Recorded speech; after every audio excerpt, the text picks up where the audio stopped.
మీ ద్వారా ఇప్పుడు మంత్రి గారిని అడుగుతున్నాను అధ్యక్ష. పే అండ్ ప్లే అనేది 19-24 మధ్యలో తీసుకొచ్చారు అధ్యక్ష.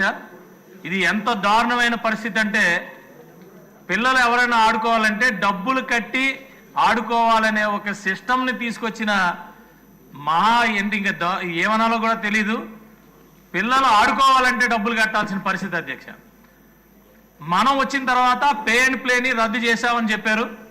ఇంతకీ మనం రద్దు చేసింది కింద వరకు వెళ్ళిందా లేదా మంత్రి గారు, ఆ ఆర్డర్స్ వెళ్ళినాయా లేదా అనేది దయచేసి మీరు కాన్సన్ట్రేట్ చేయాలి అధ్యక్ష. ఇది ఎంత దారుణంగా ఉందంటే అధ్యక్ష, అన్ని గ్రౌండ్స్ని కూడా ప్రతి గ్రౌండ్ని ఇండోర్ స్టేడియంస్ అన్నిటిని కూడా మరి లీజ్కి ఇచ్చేశారు అధ్యక్ష.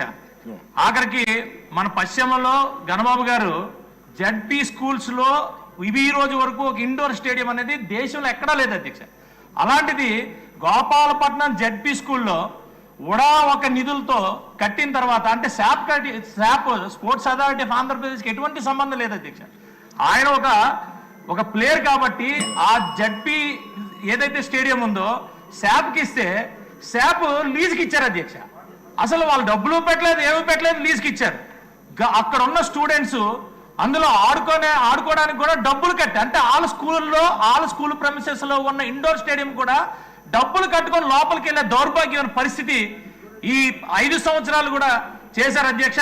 దయచేసి మరి స్పోర్ట్స్ మినిస్టర్ గారు వీటి మీద కాన్సన్ట్రేట్ చేసి స్టేడియంస్ అన్ని గ్రౌండ్స్ అన్ని పిల్లలకి ఫ్రీగా ఆడేటట్టు చూసుకోవాల్సిన బాధ్యత ఉందని మీ ద్వారా తెలియజేస్తున్నా అధ్యక్ష. ధన్యవాదాలు.